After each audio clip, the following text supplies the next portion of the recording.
the bell.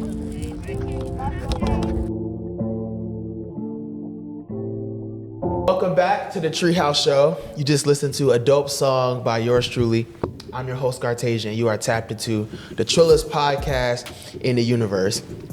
If you think that your life is so serious, it's so important, the whole world revolves around you, it's the end of the world if something doesn't go your way, just look up, lay down on your back, and look at the sky, preferably at nighttime, preferably far away from the city where you can see the stars, and just project yourself into the universe and just try to look back from a bird's eye view and just watch as you get smaller and smaller till you get to the clouds, till you get to the planet Earth, till you get to the solar system, till you get to the galaxy, and just keep zooming out. And you just realize, okay, boom, I didn't pay rent, or I'm a little bit late on rent. It's not the end of the world. Oh, my mom, damn. It's her birthday, and then my other siblings wished her happy birthday before me. I'm the worst. It's gonna be okay. Me and my girl got into our first argument. She's gonna break up with me. It's gonna be okay. It's gonna be okay, guys. Just stop taking things personal. Not everything's about you. And you're gonna realize you don't need anti-aging cream. You just need taking it personal mindset. Nah, for sure. But yeah, I just felt like I need to say that, because I feel like people be losing their shit and getting overstimulated. But without further ado, man, standing to the right of me, we have a king, we have a revolutionary, we have somebody who is outside making a change, making a difference. Very inspirational man, and he's here to tell a story. He's here to honestly just talk, which is what we do on the Treehouse Show. And I don't know where this is gonna go, but as always, it's gonna go where it's gonna go. But without further ado, I'm gonna let him introduce himself. Name, age, fun fact, and relationship status. All right. Peace and blessings, family. It's your brother, Youngwill, out of the trenches. I'm 24 years old. I'm engaged right now. A fun fact about me is I'm striving to make my communities a safe and decent place to live. I think that's the funnest thing you could do, you know? At 24, I was lost. I was around the wrong crew. I was a late bloomer, so I was doing hop off porch shit that you're supposed to do at 12, at 24. Sure. And quickly, I learned lessons really fast. I'm a fast learner, so thank God for that. 100%. I got my shit back on track. By 25, I started the podcast, and here we are. You're 24 on some revolutionary change the world shit. You know what I'm saying? Yeah. How did you get to that place? Man, first and foremost, I got to give all glory to God for that, because God just put me here at 24, you know what I'm saying? So that's how I got to this place, but it started from birth, because like before we even spoke, like before we even got on the camera, we were speaking like how like the things in your childhood shape you to be who you are today.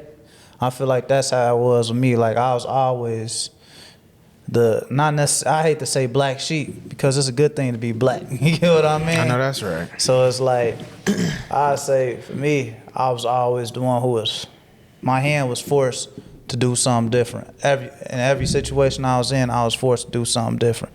If everybody going that way, well, I'm gonna go that way. Let me go take the road, let's travel. You know what I'm saying? So I guess that's how I got to where I'm at now, you know?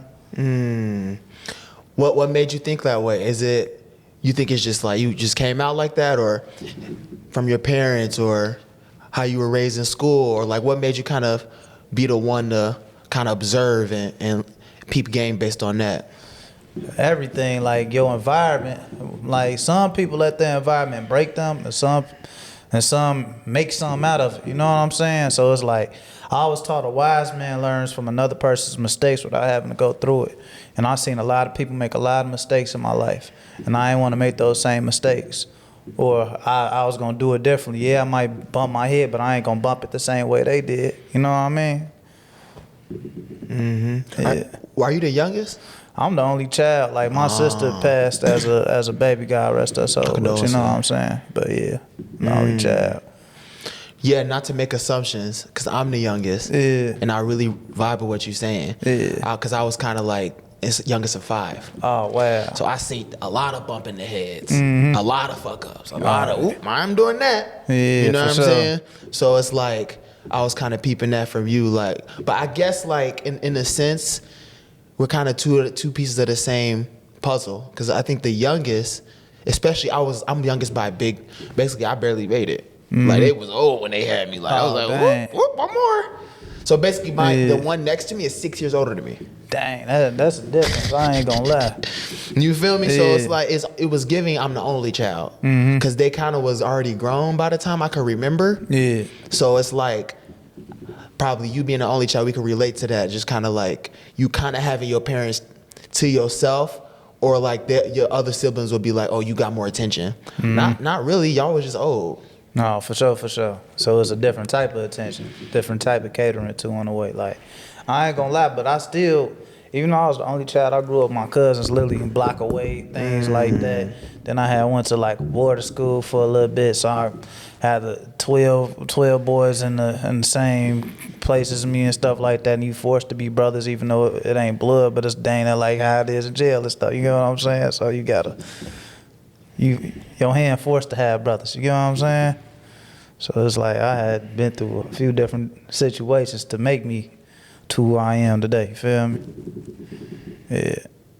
What made you, how'd you get into boarding school? My mother, so I went to this school called Glenwood Academy. Like, I heard of that. Yeah, it's like it's like for kids that come from troubled neighborhoods, but want to better, you know what I'm saying? Because, you know, like my mom, she was a single parent.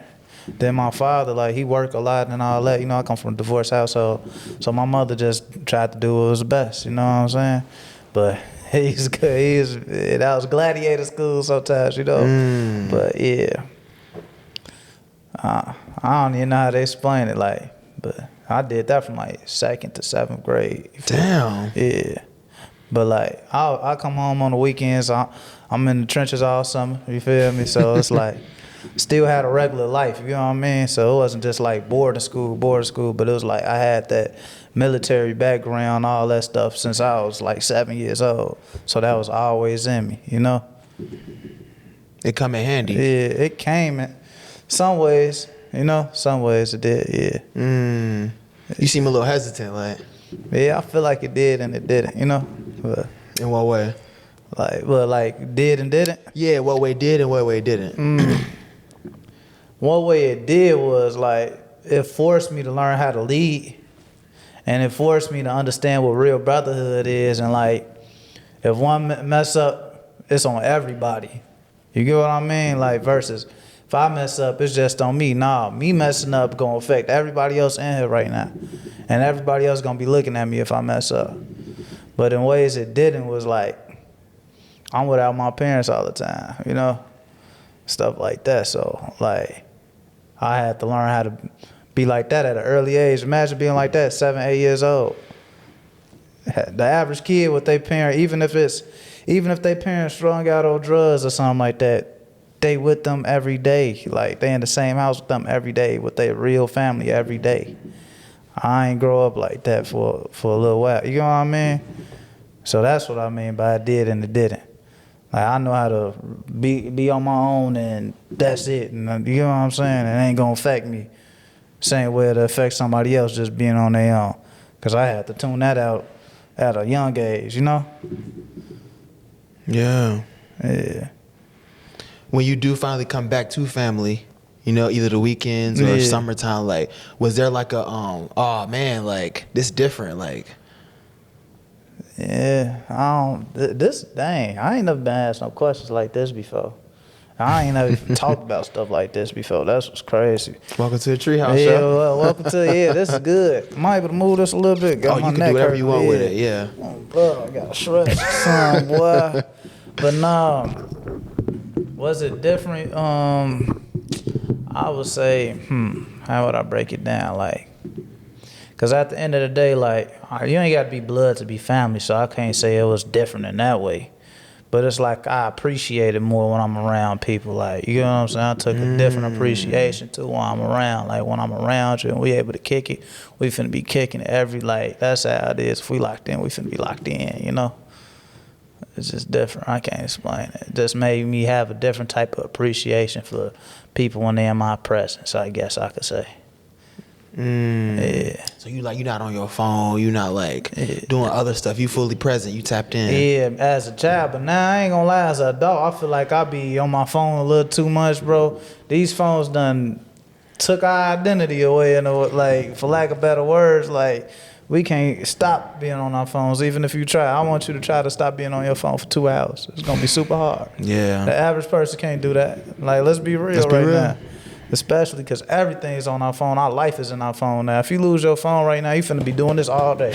You gonna be going crazy. So I can't sit here and act like I'm gonna be fully present all the time. I'm gonna be real with that. I can't sit here and bap on the camera like that. I know somebody else would, but I ain't finna do that right now. You hear me? I hope that answered your question a little bit. Man, I'm just downloading. Yeah. Nah, they get you free, then they get you caged up. Right? What you saying, the phone do? With the phones. Dang, that's different. You said they get you free and then they get you caged up. Well, let me break that down on my own way. Dang, because now I got to download how you just downloaded. Because, like, I see how it could get you free. It's like, I was just talking about this with AI, like with ChatGPT and all that. It's all about perspective and how you use these things, because at the end of the day, the phone is a tool. It could be a tool of destruction, or it could be a tool to build you up. Like how you said, it can get you free and get you caged up. For example, like with AI, people are like, oh, AI make you dumber. It make you like it make you to stop thinking. Now I look at it as it can enhance your thinking. You get what I'm saying? It's just like drinking coffee. If you drink coffee to have energy and you depend on it to have energy, no, that's when you're doing it wrong. But if you're drinking coffee as a stimulant for your mind, like to boost your energy during the day, maybe before you go work out or something, then it's different. But you shouldn't be dependent on it. You get what I mean by that? So, like, you could use AI in a way to help you. Like, okay, I got my Instagram and I wanted to do more views. I wanted to go more viral. And I've been posting these clips and this, that, and the third, and they not getting the reach. Okay, ask ChatGPT what words I'm using wrong. What shadow safe words to not be shadow banned, this, that, and the third. I'm giving you free game right now, too. Take note. Yeah, y'all better take notes on this. This free game, for real, for real. So you can use it in that way versus using ChatGPT as your therapist. What's wrong with me today? Why am I so sad? Nah, you shouldn't be using ChatGPT in that way. Now you're just not thinking. You're not just tapping in with your inner self and asking yourself them questions versus asking the dang on computer, if that makes sense. And then, like, another reason why you said the phone could set you free or could cage you up is like this. We got access to so much information in seconds. If you want to know more about yourself and know about your history, Black history, for example, you could go on a whole rabbit hole. But yeah, you might get some wrong information. You know what I'm saying? Or it could cage you up in a way too, because we know people use, like, the news, for example, to make us scared to go outside. So they'll say, like, during COVID-19, for example, people are scared to be around their own families. Like, don't even touch me. We've been in the same house all day. You know we ain't got no sickness, so you don't want me to hug you or something like that. You get what I mean? So now that put a fear on us, and that cages us up too, as well. Or, like, it cages us up like this. Now we see the term YN viral and stuff like that. So now when we see 5 black men walking down the street, we get scared, we get caged up, we don't even want to talk to them, because the average depiction of us on the internet is us in a wild way versus seeing us in a righteous way or something. Or if I see 5 black men together, oh, maybe they coming together to clean up a neighborhood. But it's about what you use the internet for. It's about how you think, but it's all about perspective, like you said, in a way. You know? I like that analogy. Yeah.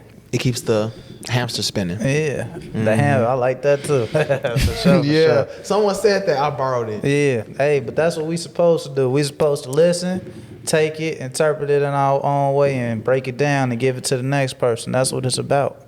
You feel me? Mental notes for everybody.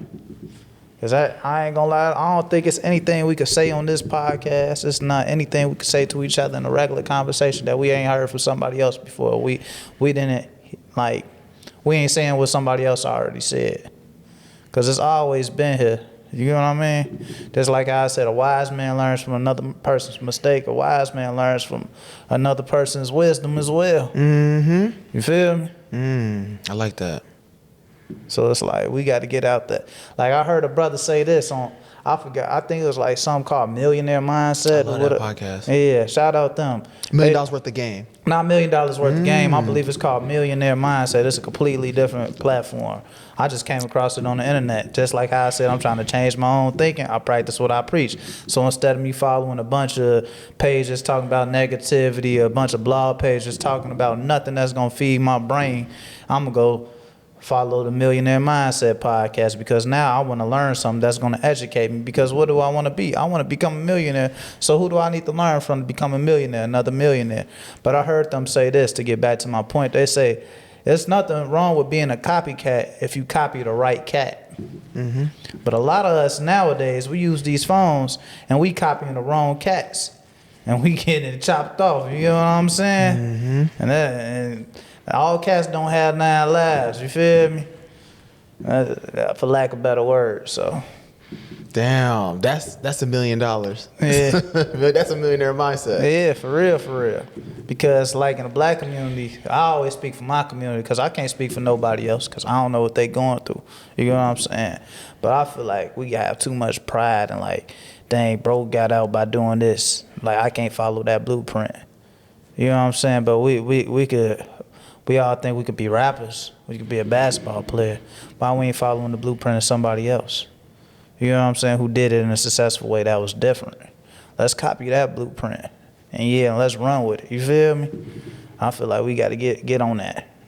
So like if you see somebody that's doing something great and it's righteous, go copy it. I'm not saying just go copy it in your own way. Be yourself. Be authentic always. But if they got a blueprint you can follow the lead on it. Just like how you go follow the lead on watching your favorite celebrity, watching this, that, and the third. Go follow the lead on somebody that look like you, that came from the same conditions as you, and it's like, what's the word I'm looking for? It's relatable and it's obtainable. Something that seems real versus just something that seems so fake and so far away, you know?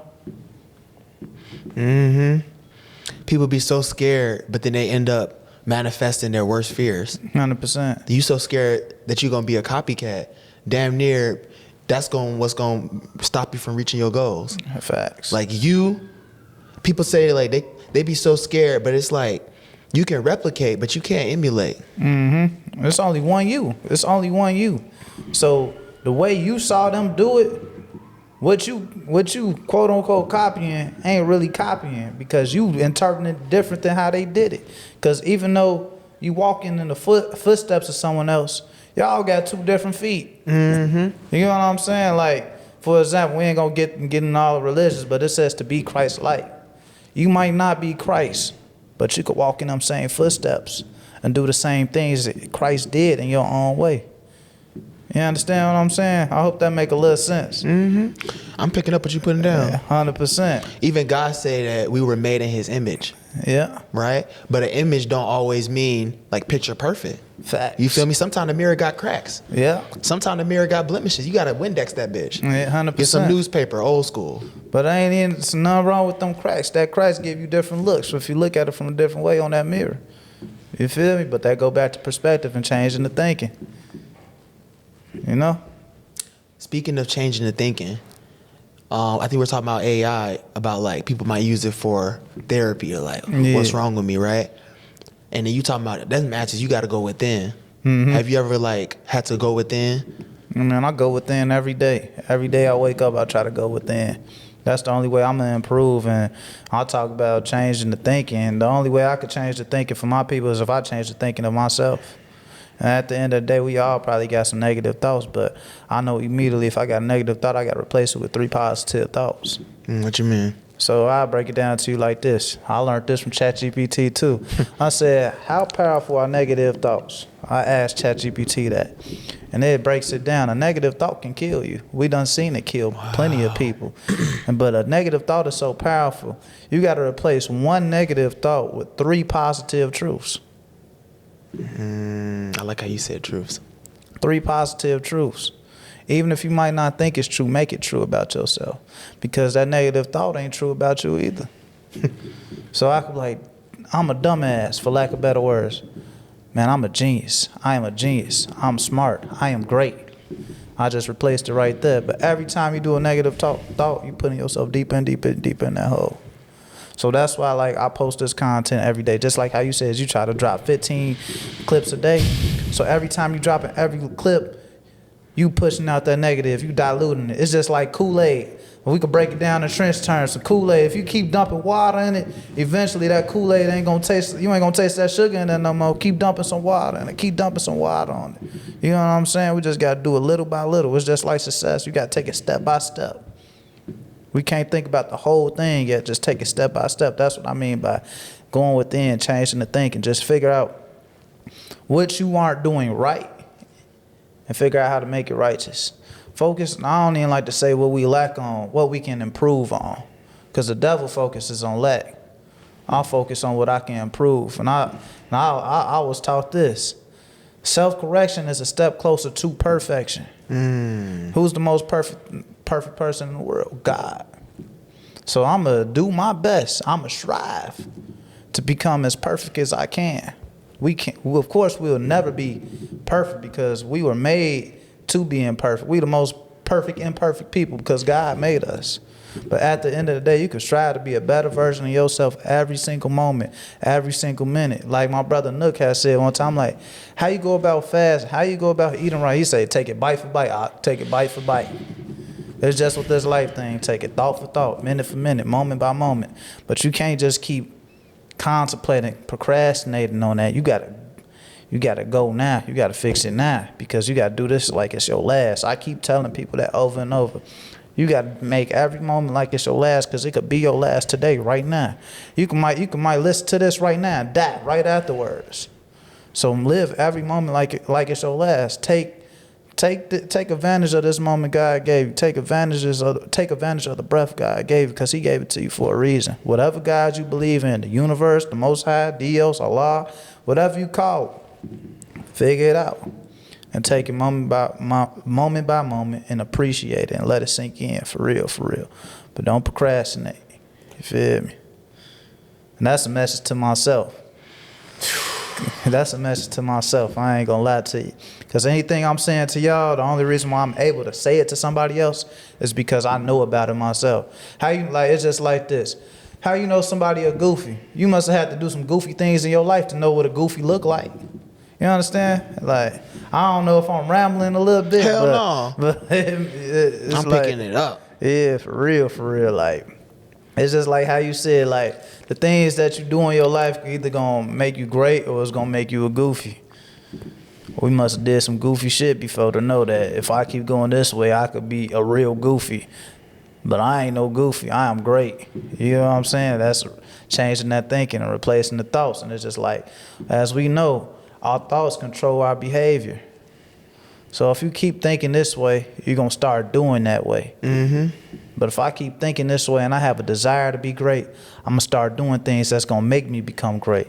Like, I want to be the greatest whatever. Let's say you want to be the greatest boxer. What I got to do to become the greatest boxer? And then that's your main goal, and you locked in on that. You're going to figure out everything you're going to need to do to become the greatest boxer. Who I got to box to get there? How I got to train to get there? What I got to study to get there? What workout I got to do to get there? You know what I mean? But that's how we got to be with ourselves. So to be the greatest version of ourselves, we got to figure out what I got to do every day to become greater at being me.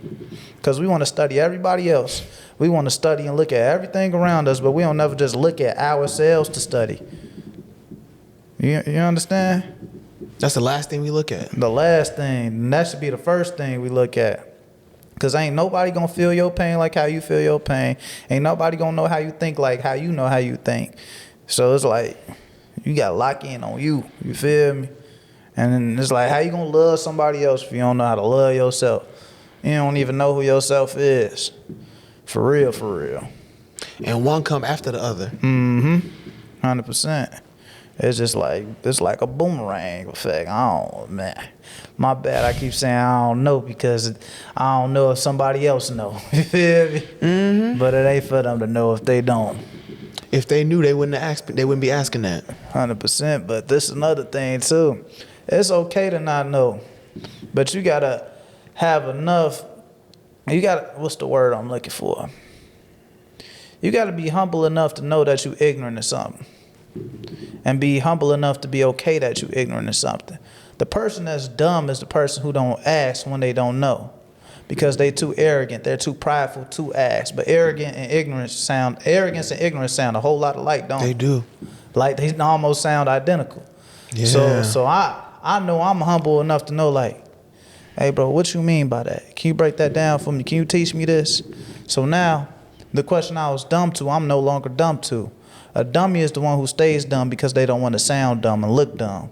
I'm okay with looking dumb for a second so I could become smart. Free game for your brain, you hear me? But that's what we got to do with our own selves, though. When you do some shadow work, it's going to hurt a little bit. But Man, shadow work. And you might feel dumb for a second, like, damn, I've been doing all this wrong this whole time. What the hell wrong with me? But after you get through that dumb moment, you going to be like, man, ain't nothing wrong with me. I just got to do it like this now. You feel me? So everything I'm telling y'all to do, I'm doing with my own life, too. You know what I'm saying? We get into it. Yeah. We get into it, man. We dropping mad gems. Yeah, hey, this ain't even gems. This just life. You feel me? And I hope I pray somebody could use these same words and get to where I'm at quicker than I had to get to where I'm at. And I had to bump their head the same way I had to because I want y'all to be wise. You know? And that's wisdom. Yeah. That's the difference between knowledge and wisdom. Mm-hmm. Break it down for me. Because I don't know all the way. Break it down for me, brother. So, again, I've learned from someone else, or I've probably seen it somewhere. Knowledge is theory that hasn't been applied. Wisdom is theory that's been applied, that's been absorbed, and that's been retained. So I want to learn always from someone who has the wisdom, because the person with wisdom will be able to tell you whether it's knowledge or trash or garbage. Because not all knowledge, when applied, gets you to where you want to go. That's a fact. Because knowledge just means information. But there's this thing, I went to school in tech. There's this thing called junk DNA, and even in space, you got space garbage. It's information, but not all information is meant to be downloaded. So that's where wisdom comes in. It's like, yeah, that's knowledge, but you're not supposed to eat from that tree. You know, Garden of Eden. You're not supposed to eat from that tree. It's going to give you knowledge, but not all knowledge is meant to be absorbed. And if you do, that's where you bump your head against the wall. But sometimes you break your skull. If you break your skull, it's over with. It's over with. Dang. See, I like the way you broke that down, too. Just to veggie back off what you said, because I don't like to say the other word. But like, man, come here, man. As a vegan, I fuck with that. Wow, okay, yeah. Man, I got celery in my pocket. I ain't gonna hold you. But you were saying. You said, bro just upped the celery out of his pocket. You the first I ever seen do that one. That's hard, though. That's hard. But I was gonna say, like, I've been listening to it's an actual hard copy book, Think Grow Rich. I advise anybody to go check it out. But I've been listening to the audio book. They say knowledge isn't power. Knowledge is the potential to be power. But it's the application of the knowledge that creates the power. Because it's just like somebody can know about going to the gym, but instead of eating celery every day, they eating 5 cheeseburgers and laying on the couch. But they know how to get in shape. They know what not to eat, but they ain't doing nothing with it. Now they died diabetes or something, or heart disease or something. But they knew better the whole time, but they ain't never applied what they learned. So that's why I could agree with that about knowledge, the application. But it's about how you apply it too, because people, you get knowledge and apply it to the wrong things, like you said, and cracking your skull. So it's like, yeah, it's deep. It's deep, man. But as much as like we use these labels like, you know what I'm saying, like kind of like, and it's normal to like strive to not be dumb, strive to not look stupid. I was watching this reel, and he's it's a little controversial, but I don't know if you've heard of people talking about looks maxing or like this kind of like red pill terminology. You can break that down. I ain't never heard of looks maxing at all. Basically, with the Gen Zs and stuff like that, it's like these drastic measures that young men do to like look attractive. So looks maxing might be, oh, he wearing a different cologne now, or you know what I'm saying, he got the True Religion designer on. That's like looks maxing. Or at the extreme level, he doing like surgery to reconstruct his jawline. That's like looks maxing. It's basically like the maxing is like 10x, like you taking that to the next level. Dang. But again, I ain't gonna say the word, but basically like, yeah, fuck it, retard. Yeah. He said we should start retard maxing more. And I was like, what you mean by that? That sounds crazy. But he broke it down like, we be so caught up in our head, like overthinking. Sometimes you just need to dumb it down. Yeah. Like not to say it, but like basically like you overthinking. Like some of the smartest people be the ones down 20, 30, 40, like, well, I'm not where I'm at. It's like you spending too much time here. And he talking about how versus like, we all know a guy, like, you feel me, like, wasn't the sharpest tool in the shed, but bro, up. Yeah, because he me? just did it. Like, but that go back to the being too arrogant and being too prideful to just go and do. Like it's this brother named Seven Strings. You should check out his platform. He spoke on embarrassment. Like some people be too scared to be embarrassed for a little second. You need to be embarrassed for a little second to learn how to not be embarrassed and learn how to do it right. Because it's just like me when I started off shooting videos, everybody was laughing at me in my neighborhood. He doing that iCarly shit. Damn. And I'm saying people that was laughing, guess what they want? They want that iCarly video, you hear me? You get what I'm saying? But it's how it start. So it's just like look smacking, or however you say it. I feel like that's just you seeking validation from people who really don't matter. When you need to be going to yourself to figure it out, for real, for real. So like, I ain't gonna lie, this go back to like how social media could free you or it could put you in a cage. Some of us be too afraid to just do it. Just go do it now. Don't worry about what they saying. It's gonna make sense. It's gonna get greater later. If you keep doing it the way you want to do it, you're gonna eventually figure out how to do it. It's just like if you play any type of sport. Some people will just naturally code at the beginning, but most people they started off a little rough. They started off a little bogus, but eventually they kept doing it to the point they got nice at it. You know what I'm saying? But you have to start somewhere. Everything ain't gonna be pretty when it start off. With difficulty comes ease. You gotta go through that difficult circumstance to even find ease in it. You know what I mean? It's just like the gym. It's just like I always say the gym, stuff like that, because I know like with the gym, you gotta go through some ugly conditions. You gotta go through an ugly workout to get a beautiful body. You know what I'm saying? Man. For real. Like today I was in the gym, we had lift the whole, like we was doing leg extensions. We did the whole rack. I'm like, ooh, you know you working out when you make them ugly faces. My brother said, you know you ain't working out if your face don't get ugly no more. Damn. You feel me? That's deep. So every time it get a little easy, it's time to make it ugly again. It's time to make it a little harder. You should be looking for that ugly moment. You should embrace that ugly moment just like how you embrace that beautiful moment. Because if every moment beautiful all the time, you're not going to appreciate it no more. You feel me? Hope that makes some type of sense to somebody. Dang, that's deep. But that reminds me, like, me and my girl, we run the marathon. Yeah. So we starting the training. Yeah. And one thing I always tell her, whenever we go up a hill, I tell her, like, speed up. Because the reaction is to slow down when you go uphill. Mm-hmm. But I'll be like, nah, now we go up. Let's turn it up. Let's get meaner. Because it's like if you train your brain to turn up when friction is telling you to go down, then when it's downhill, you flying. Dang.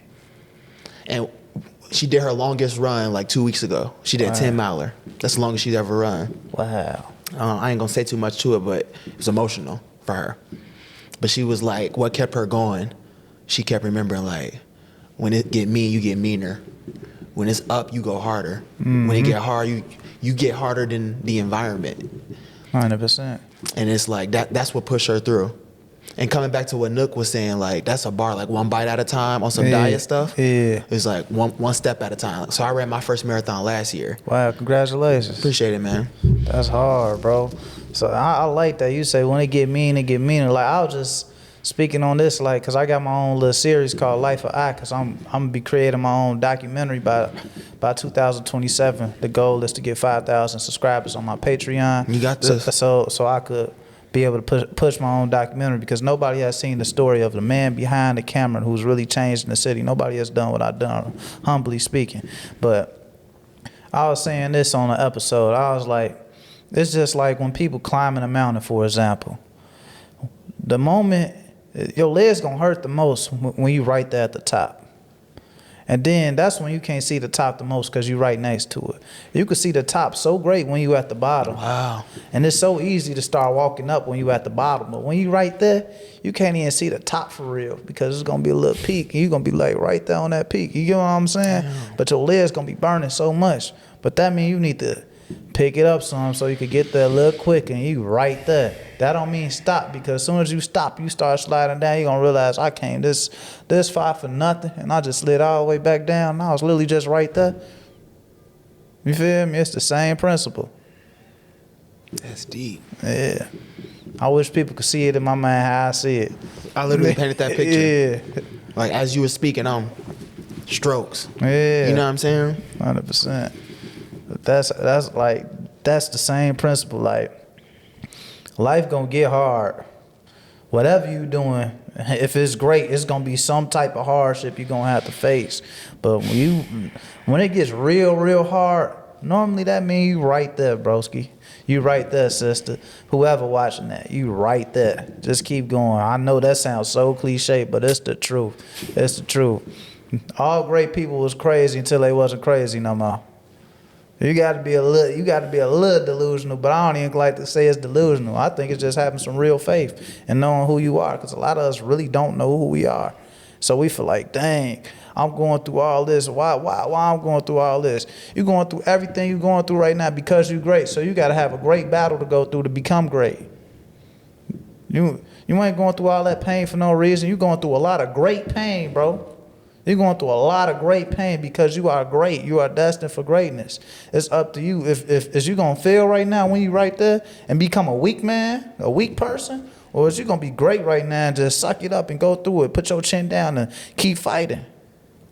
Yeah. Man, I was absorbing that. I forgot what I was about to say. Yeah, hey, but it's like, I felt that. It's like I'm saying this, like I say, I'm saying this for myself because like every day it's a battle for me. I deal with some great shit. Like, excuse my language, I deal with some great pain. I deal with some great stuff. But everybody, most people will say, man, I'm going through hell right now. I'm going through greatness right now. You hear me? Every turmoil I'm going through, every battle I'm going through is great.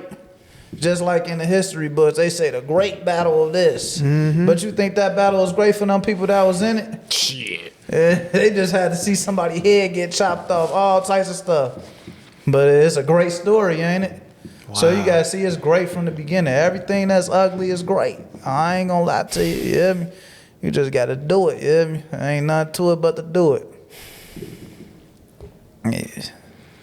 Yeah. Man, it's somebody said something. They said that a lot of people try to make it in industry. Mm-hmm. And they be looking for the industry be looking for talent is what most people think. Like, oh, she could sing like Whitney, or he got dance moves like Michael. Scoop him up, recruit him, right? Yeah. And he was breaking, I forgot who it was. I forgot what podcast, but shout out to whoever did it. He was like, and he's in the industry. Like, he's like one of the main ones. And he said what they really look for is durability. They don't be looking for, like, obviously if you got talent and durability, but they'll take someone who's like a little less talented, but he has the habit of showing up, even if he can't see the mountaintop. Facts. Even if he can't see the thing that he's so close to. Or even if you, because sometimes what really get people is not like when they don't see it, it's when it looks like they took one step forward and 3 steps back. That's what really get people. Because a lot of people can stick through when it's like, even if they don't see the success, they could keep going. What really get people is when it's like they was doing the right things, but not only did they go back to where they started, they go behind. Yeah. They like, damn, this is damn near telling me like, if you listening to signs, this is damn near telling me to stop. But that's when you really that's where the people start really listening, like, oh, it's finna get interesting, right? What they finna do? They finna throw in the towel? Because all logic is pointing that they should throw in the towel right now. So that kind of analogy reminds me of that. It's like, but that's the person they gonna damn near sign with that 3-year, $1 million deal, because it's like, or 2-year, 1 year, because it's like, I know, because it's all about money. So it's like, I know if I put my money And this garden is gonna turn into an orchard. Nah, that's real. And I tell you, like you said, take 3 steps back and 1 step forward. I was literally just speaking on this in the car. Like I was saying, like it's just like in a race. In a race, if you start looking back at your opponent next to you, next thing you know, your opponent gonna pass you up. Stop looking back. So even if you say, man, I just had $1 million yesterday, now I'm broke today. Why you worried about yesterday, broski? You should be focused on the now and where you gonna get to next. That was yesterday. Okay, that $1 million gone, gang. Now it's time for you to figure out how you finna get this $3 million. That $1 million you had yesterday was yesterday's money. What's today's price? You know, so it's like, look forward. Stop thinking about where you was. Think about where you going. And that's just having some faith. Maybe because you so destined for greatness, you have to get rid of that little million so you could get to your 10 million. You know what I mean? For lack of better words. And man, I don't know if this is like a segue too, right? Yeah. But a friend of mine, he's getting like a lot of success recently. Yeah. You feel me? And he told me that another thing that'll happen is like right before you become successful, a lot of your bad karma will come back for the reaping. And maybe that paints a picture for people who are taking 3 steps back right before they make it.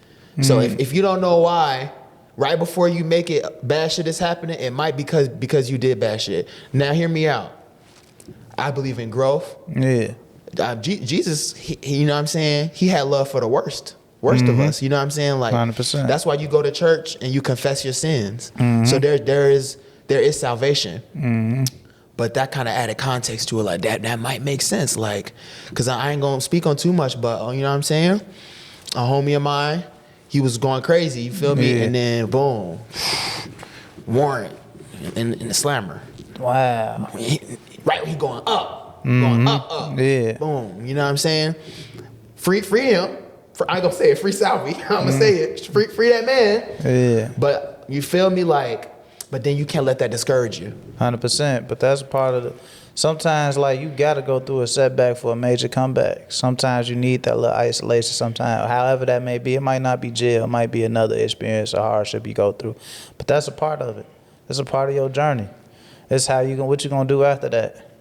Because we don't remember all the hiccups somebody made. We remember that championship. It's just like with anything. You know what I'm saying? So that's how I look at that. I ain't gonna lie to you. I feel that though, and I'm a man who believes this though. I don't want to throw dirt on a man that's trying to clean up his life, because even if to throw dirt on somebody that's trying to clean up, you got to get your hands dirty to even throw the dirt on them. So who really dirty? Wow. You understand what I'm saying? So if I see a brother that did bad and I see them striving to do better, like genuinely striving to do better, you know what I'm gonna do? I'm gonna hand them a soap and towel. Versus going to grab some more dirt and throwing it on. You did this, did this. You looking back on the past of them. You're not looking at them now. So what you really doing? You know what I'm saying? And for you to be able to see all the bad in them, you got to have some bad in yourself to see that. But if I see the good in you, I'm seeing the good in myself, because I want for my brother what I want for myself. And none of us perfect out here. Jesus went to the prostitutes, pimps, and all that.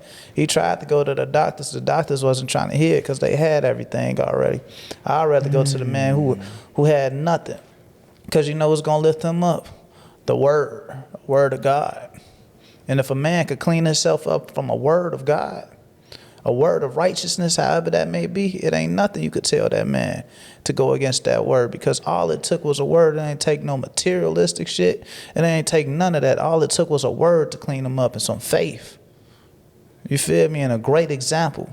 You have to be a great example of the words you preaching, a great example of the words you teaching. I'm not saying you got to be a perfect example, because like I said, everybody's going to make a mistake, but it's on us to help a brother when they make a mistake, not push them down, tear them down some more. You understand? Yeah. So it's like, that's how I look at it with that situation. So free your brother, man. Free Salvi, man. Yeah. Man. But this not nothing, bro. This is just a setback. Whatever you going through, it's just a sign that, like, you got to keep going. But definitely learn from your lessons, man. Because that's why these challenges happen, so we learn from them, too. Yes, indeed. Absolutely. I'm going to take things back a little bit. You said you come from a divorced household. Yeah. If you don't mind being vulnerable, like, how old were you when? Nah, as long as I can remember, you know what I'm saying? Yeah. So it's like that ain't nothing to me coming from that. You know what I'm saying? So As long as you remember, they was separated. Yeah. So like both my parents was in my life though. We ain't gonna say that now. And it's like it might be a great thing that I came from that. So now I know what somebody else going through that came from that and don't know how to navigate through that. I can empathize with you. I can empathize with a person not directly having a father in the house every single day. I can empathize with the person who directly ain't had a mother in the house every single day. You get what I mean? So it's like, I get it. I hope that helped. You know? Because I said I ain't going to focus on the lack. I'll just tell you what I came from because that made me greater. You know? The reframe. Yeah, the reframe of it, you know? That's how I look at it. How did you look at it back then? I ain't gonna lie. And when you come from the trenches, like, cause where I'm from the burbs though. I'm from Dalton and Riverdale. Shout out 138, shout out 142nd, shout out 147, shout out the whole burbs, shout out Harvey, all that. You know, but I gotta just say I'm from Dalton and Riverdale. That's what really made me. So, but it's like, what I was gonna say is this. Most of the people I was around ain't had a father. So I was grateful to even have a father. So I ain't even look at it like, dang, I come from a divorced household. Because most people I know that don't even get their dad. You know what I'm saying? So I ain't see it that way until I went to high school. Because I had went to a predominantly white high school. And when I'm playing basketball at the time, stuff like that, I'm seeing they got both their parents right together in the stands, stuff like that. I ain't got that. I'm like, oh, damn, this low-key different. Like, or both parents picking them up, dropping them off. Oh, my mom's at home cooking for me. My dad's at work. I'm, oh, damn, this how this go. Like, I don't come from nothing like that. OG work, pops work. You get what I'm saying? When I come home, I might be the only one in the crib. You understand what I'm saying? Because my parents got to get it on their own because they on their own separately. Versus, oh, it's a team. They see it together. Like, I feel like people don't realize when you black, you come from some great obstacles. Most of us got to come from some great obstacles. That's either going to make us or break us. And then you might not even realize you come from great obstacles until you get out your environment and see like what you think is normal really ain't normal, you know? That's how I felt about that. Like, I didn't realize, I didn't even have a thought of me being in a divorced home until I knew it was a divorced home, until I got older and understood what a broken home was. Because I'm thinking a broken home only meant when your dad dead or something like that, your pop's in jail or something like that. Nah. Yeah, it's different. A broken home is a broken home when both people ain't in the home. And some people got both people in the home and it's still a broken home. Because some people might be in the home, but they not here with you. Physically, and you know what I'm saying? Like somebody might be battling anger issues. Somebody might be battling depression, battling a disease of addiction or something. We seen that. Some people had both parents and one parent wasn't there, like, for lack of better words, and other ways they should have been with their energy, you know? So it's like, even if you come from a two-parent household, that don't mean you had it the best either. So I'm not trying to say that either. You understand? So, because I get it, because I know people who had went through it that way too. So everybody got their own battle in some type of way. Everybody going through it in some type of way. So nobody's pain is greater than the next person's pain, or more painful than the next, because you ain't experienced it the same way they did. You will never know how it feel to be them because you're not them. You feel me? And that's an important distinction. Mm-hmm. Because I feel like, even like you growing up where you grew up, Dalton, Riverdale. Yeah. Like, I have both parents. They were in the home together. Yeah. So from my point of view, even them still being in your life but separated, I'm like, okay, that's a divorced household. Yeah. Right? Different from mine. Mm-hmm. And then how, like, you said a lot of your friends from that area, that not even, you say maybe either in jail or like not in their life or et cetera. Yeah. Or you feel me, not here no more. Mm-hmm. So it's like just how crazy perspective can be. Mm-hmm. But also too, like, one thing I'm learning too is to not let that minimize the struggles that you went through too, because a lot of times people have the trauma Olympics. Yeah, that's why I said nobody's pain is greater. Like you said, the trauma Olympics, people want, I went through this, but you know what that is? That's just a slave mentality right there. I'm sorry to tell you. Damn. Y'all fighting over who had it worse when y'all both got it worse. Both got it, not worse, both of y'all got it real bad. Neither of y'all winning. Both of y'all suffering. Y'all fighting over who's suffering more, but both of y'all is suffering. So if I'm suffering, and I see you got a little bit better, but if you got a little bit better and you see your brother suffering, you automatically suffering too. You get what I'm saying? Because at the end of the day, the worst example of us is an example of us. Ooh.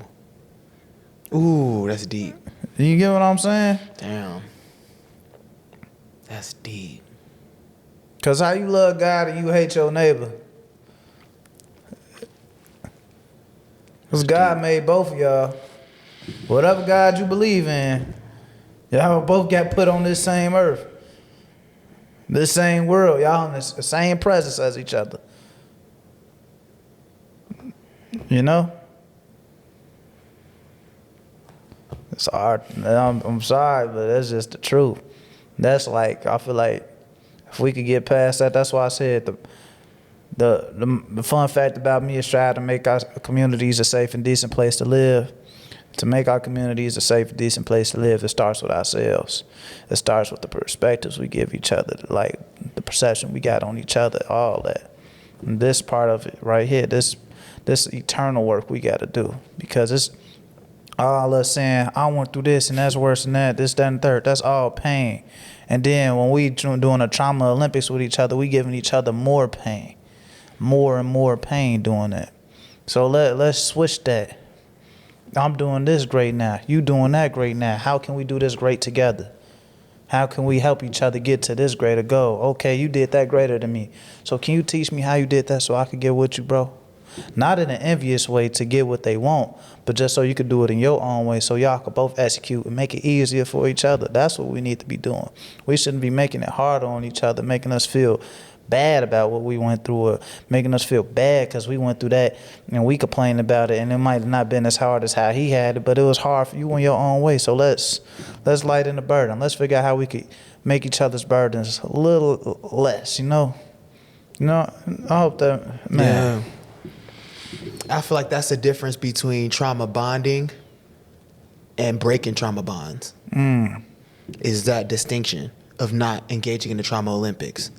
Because that's the type of battle that both parties lose. Because even if you win, you really lose. Facts. Right? So say, okay, boom.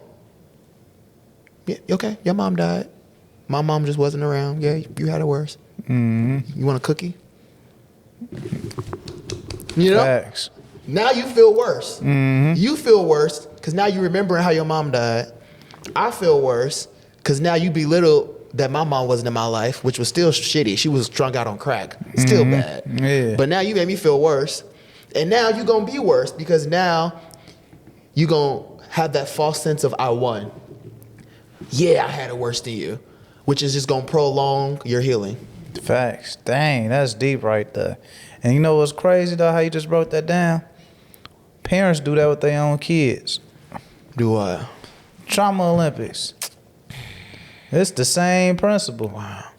That's what goes on. That's why we got to change it, because if we want to fix anything, we got to protect home base first. We do that with our own children. We do that with our own siblings. We do that with the people we teaching. Teachers do that with their students. The same principle. Oh, my teacher, they used to beat me when I was in school. Now you're not beating them, but now you yelling at them. You beating them up verbally. But you think you doing a little bit better because you ain't beating them physically. It's the same principle. The same principle. Congratulations, but now you just hurt them in this way. Now y'all relationship ain't good. Now both of y'all hurt some more. Just because you can't get past that, you just not doing it the way you was hurt. But you still hurt somebody. But hurt people, but heal people can heal people too. I like that. You feel me? But a healed person had to be hurt first. Damn, you think that? How you gonna heal if you ain't never been hurt? It's just like this callus on my hand. You feel me? Been in the gym. Yeah, but Shit. yeah, right way. If you know, you know. Yeah, for real. But it's the same principle. But we gotta stop thinking. Like I said, we think about hurt in the wrong way. You got hurt that way for a reason. Be great about it. Don't use the hurt to make more hurt for a negative reaction. Use the hurt to make some greatness out of it. Use the hurt to create a great story. Use the hurt to make a great mission so other people don't gotta hurt alone and they can heal together. It's just the same principle. Same exact principle. We just gotta reverse what we do. We already got every tool we need. We just gotta reverse it.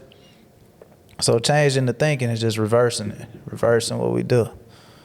Just reversing it, reversing it, reversing it. We just got it the opposite. You know? I'm shaking my head because it's true what you're saying, but it's so fucked up that like society has gotten so bad that really the secret just be the opposite. Yeah, the secret literally. But that's crazy. Yeah. That's crazy that the spectrum is so backwards. That literally almost the secret to success and becoming your best version is literally flipping the script. It's crazy. It is, but Minister Farrakhan said this. I know a lot of people turn their ears off when they hear the word Minister Farrakhan, but like I said, you can learn from anybody. You can learn, and that's a person I learned from a lot. So he said this, sometimes the most confusing thing in the world can be the truth. You know why the truth can be the most confusing thing in the world? You've been told lies your whole life. Now you get this one truth and it's like, whoa, it's gonna shake your whole world because everything I know was a lie. You know what that causes? Cognitive dissonance in your brain. And if you know, I'm not an expert in cognitive dissonance, but I do know this about cognitive dissonance. It's just like how we said hurt people. It automatically puts up a shield for you not to be like, whoa, no. It could be the absolute right thing, but you can't hear it because it's going against everything you know and it's hurting you. But sometimes you need that hurt, that great hurt to become a great person and have some great healing. Because the truth can be so confusing because you've been lied to your whole life. And you started to think a lie was a damn truth and it wasn't, and it's been false this whole time. So that's why this seems so much harder than it has to be. Because everything that seems so simple, they gave it to us in 2 + 2 + 5 + 6, blah, blah, blah, blah. But when it's just really 2 + 2 = 4. You know? Yeah. I think it was Alex Hormozy. Have you heard of him? No, break it down for me. I told you I need to learn. For sure, man. It's go both ways. Yes, sir. I'm just downloading. Yes, sir. Soaking it up like a sponge. Yes, sir. He's big in the business space. He be on YouTube, but he talked about how people don't believe in facts. People only believe what's true to them. So what's gonna make somebody believe something is not that it's true or not. Is if they think it's true. So but the thing is though, we can think something is true even if it goes against the facts. So basically the facts to one person could be different. So we all believe that facts are objective, but that breaks that mind thought because it's facts are subjective because you're gonna believe something that's true if it aligns with kind of your whole mindset, which leads to cognitive dissonance. But 100%. When something shatters that, that's when you have cognitive dissonance. And I feel like that's the last, people might say if you want to get spiritual, the devil inside you or your weakness, your weak higher self, that's your lower self just clinging on as hard as it can because it's about to lose you. Yeah. Because once you break free, someone said on this podcast, I don't know if it was yesterday, the devil tries hardest to get you right before you ascend to the next level. That's why when you're in a depressed state, that's why you have the most negative thoughts. You ever wonder why, man, you get in an argument with your girl or man, at work, somebody talk to you crazy or just in traffic. You ain't do no wrong, but somebody blow their horn I ain't even do nothing this 100%. Time. You know what I'm saying? But then that be the moment where it's you start having negative thoughts, but then boom, you ain't seen your homie in a year, it's his birthday, or you having a good time. Great conversation like this, not a single negative thought. Because those negative thoughts can only manifest when you're at a lower vibration, which is really just you believing false things. Because it's not that what's happening, it's how you're perceiving what's happening. Facts. So you're looking at that as a negative thing. So therefore, you're gonna produce negative thoughts. Nah, for real. I'm all about going to the source. Yeah. I can't change the environment, but I can change my environment. Yeah. Oh, I like that. You say you could change your environment. Yeah, that just came to me. No, that hey. literally just came to me. Yeah. Hey, that's because you went to the source with it. You know what I'm saying? Yeah. So it's just like my pop told me yesterday. It was like the devil gonna get in the way of anything that's great. Stop listening to it. You know what I mean? But at the end of the day, you gotta realize the biggest enemy you got is yourself. You could be your biggest enemy, or you could be your best friend. Pick one. But this the thing. You know how I said you could be your biggest enemy, or you could be your best friend. Every person that's been your best friend in life, you always had an argument with them. You always had a fight with them. You always had to go through some type of turmoil, some type of journey for y'all to even be considered best friends. How can you be a best friend with somebody you never had to struggle with? You never had to endure no pain with. You never had to have a disagreement with. Because you will never know if they really your friend. So if you're going to be your best friend, you better be able to endure everything that comes with that. You understand what I'm saying? Yeah. I hope y'all paying attention. It's one of those things, sometimes it can sound cliche, but cliche don't mean wrong. Yeah, but that's what changed the thinking. Because there's a lot of things that's been cliche as hell that we run with that's so goofy. Right. We stick with those. Yeah, but we stick with those because it's easy. It's easy.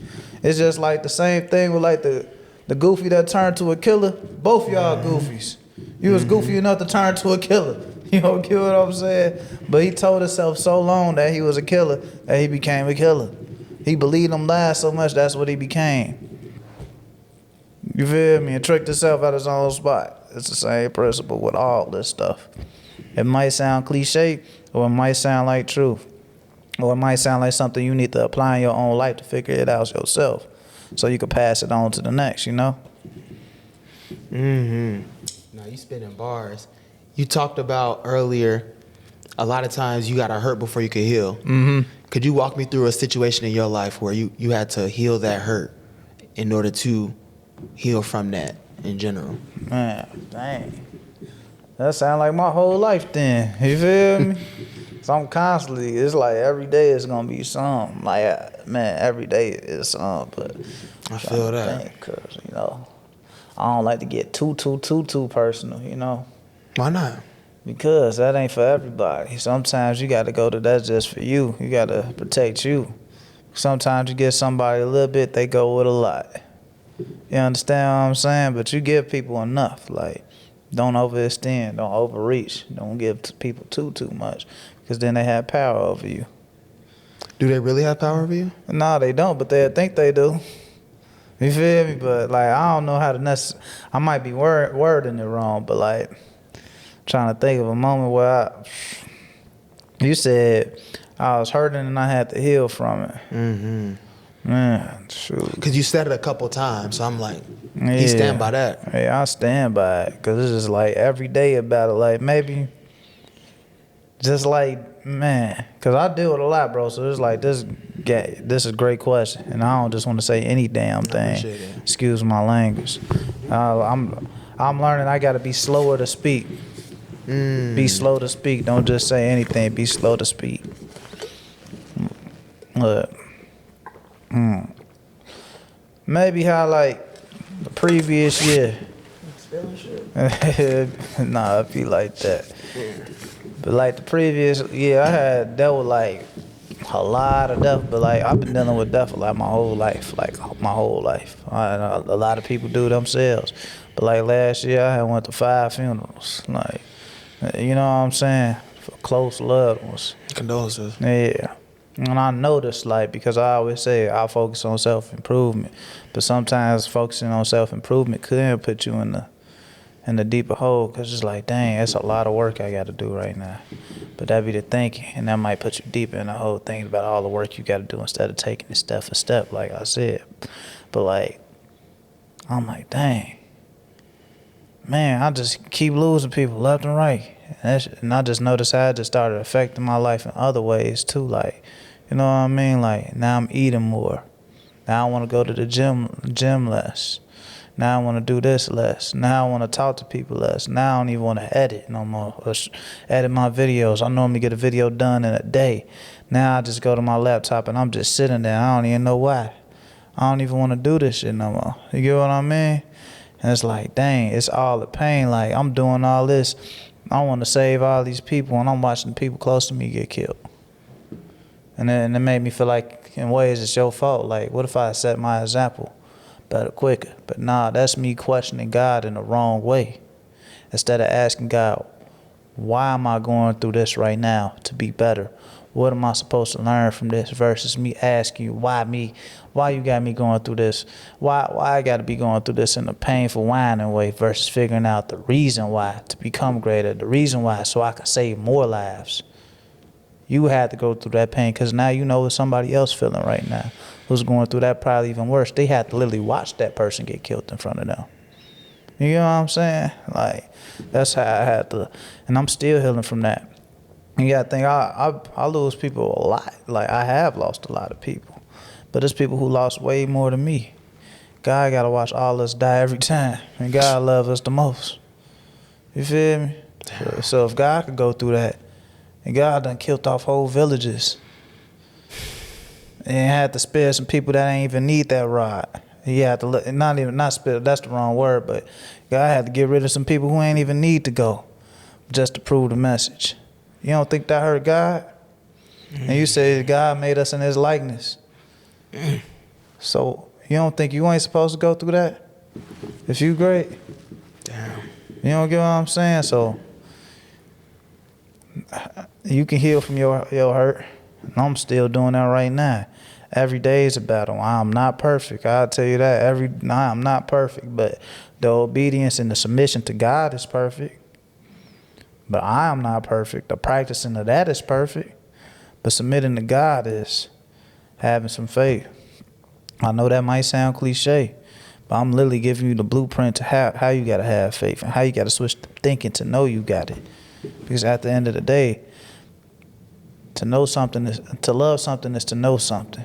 And if you love God, you got to know who you are. Because God is love and love is God. And we was taught in school that the is an equal sign. Wow. So how you gonna love God and you hate yourself? When you hate what you're going through, you need to love what you're going through. For real, for real. Because God is in everything you're going through. You're going through it for a reason. I'm talking to the person that's hurting right now. I'm talking to the person that's healing right now. Because even if you're healing, you got to still be hurting in some way or another. Because I ain't gonna lie, if you a man, a woman, and you striving to be better every day, and you want better for yourself, you want better for your people, you always gonna have some type of problem. There ain't no way around it. But your problems get greater as you become greater. Because you judge a man or a woman off the size of their problems, off the size of their enemies. That'll tell you how great a person is and how they can handle it. So you got to be able to continue to grow, continue to handle it. Some people might run from this. It's a lot of people that's going to run from this. And it's a lot of people that's going to run towards this. It's just how you think about it. You know what I'm saying? So I hope that answered your question on how I came from a situation that was hurting me, that's healing me. And I'm going to continue to have to continue to have to go through this. And I know because I'm saying this right now, God is going to make me eat my words and stand on this. Because I literally just went through a situation where I had to stand on words I preached the other day. And I got to practice it right now in this very moment. You understand? Yeah. And that's what I mean by like not giving them too much, but giving them enough. Because ain't nobody got power over me because the Almighty got all the power I need because I'm going to go to the source. But I ain't going to give you too much because I don't want you to focus on the lack that I lack in. I want you to focus on the best part of me. And some people ain't got it yet, and they going to always focus on the worst. But I'm going to keep giving you the best I got, even if I'm in the worst condition ever.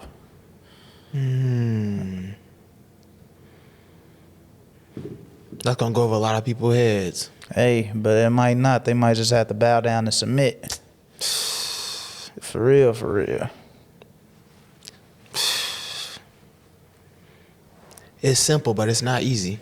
Yeah, it's not easy, but it's simple. It's real simple. It's just like the principle. I remember in basketball, coach used to say the KISS principle. Keep it simple, stupid. I remember that. Yeah, but I say keep it simple, sir, because we ain't stupid. Right. You know what I'm saying? So, same thing. Keep it simple. It's so simple. It's just you got to submit to it. And it's hard to submit. But I guarantee you it's going to be way easier when you submit. Because once you get through it, you're going to be smiling like, dang, I just went through that. It's just like the end of the workout. When you did that last lunch, you know what I'm saying? I just had a hard leg day today. As soon as you finish, you done with that last little rep, you drop. You was just out of breath. You was just so out of breath. Now you just drop to the ground, put your head back, let your diaphragm breathe. I feel so great now, don't it? You appreciate that breath. That breath feels so good. That felt like the best breath in the world. That water ain't taste good at the beginning of the workout. That hot water tastes cold when you done, though. You hear me? It's the same principle. Same principle. You be a little bit more grateful for something if you had to work for it versus when you ain't had to work for it, right or wrong. Absolutely. You be a little bit more grateful, don't you? You feel me? So that's how I look at this, for real, for real. Yeah. Remember when you said, did you give me the answer? Yeah. About 50%. You broke down kind of how you were. How did you get out of that? The healing part. I literally just, in a way, I broke it down how I got out of it by changing my thinking and realizing everything I'm going through it for a reason. And I'm actively healing. I'm actively doing things that's going to make me heal, not focusing. What are some of those things, if you don't mind breaking down? Some of those things, changing what I did that hurt me. Just like how I said, I stopped going to the gym as much. I was eating worse. Changing the way I eat. Fasting more. Start off with that. Boom. Okay, get back in the gym. Instead of me going to the gym by myself, you know what I'm going to do? I'm going to go to the gym with somebody I know that's going to push me, that might be a little bit more in shape than me. So iron sharpens iron. And if I'm going to turn this to some iron, because I know damn well I ain't no rust. I got in this gym for a reason. And I want for my brother what I want for myself. So I'm not going to be rust to his iron and dull his knife. You understand? It be those things. Okay, I sat at that computer and I couldn't edit. Okay, maybe now I just need to make a motivational video talking to myself and post it right away and get back in that mode. Now, remember how I said, when you stand on something, when you say something, God's gonna make you stand on it. Now that I said this, God made me stand on it. So now I got to get back in this mode for real, for real. So them the little things, just little things like that. You could just start off small instead of like when you wake up, oh man, it's another day. It's hard for me. Get up, start off with some prayer. There ain't even got to be much. Take it little by little. I'd say take it little by little. Don't burn yourself out now. Take it little by little. Now when I get up, I'm going to just say, oh, thank God I'm breathing. Now I'm thanking God that I'm breathing. Now it's like, oh, dang, God, let me breathe today. Let me do something about this. You get what I'm saying? It just be them type of things like that take you to, like, that help you get out of that. That's how you heal, for real, for real. The scab, like a cut, don't just heal overnight. It's going to take a long time for a cut to heal. A gunshot wound don't just fix overnight. You got to do all types of things to it for it to get back regular. And the skin might never not be the same. You might have a mark on you forever. But that mark left you with a story. That mark showed you that you tougher now. That mark gave you something to remember, to learn from. You know what I mean? So it's like, that's how you heal. You take it little by little. It's just like, it's the simple things. Everybody got a bump, a bruise, and they seen how the bruise had to heal over time. It's the same principle with your life, dude. Them same little things with your life. Just take it little by little. Stop focusing on all the way down there. Just focus on the now and what's in front of you to get to down there. It's just like that mountain analogy. You just looking at how you so focused on looking at how high up the mountain is. All that time you've wasted just sitting there looking at how high it up is. You could have used some of that time to just start walking. Just start walking. Just do. Get in motion. Get in motion and find the order. Find the order as you go. I like that. Yeah, because I believe is first law of the universe is motion, but right after that is order.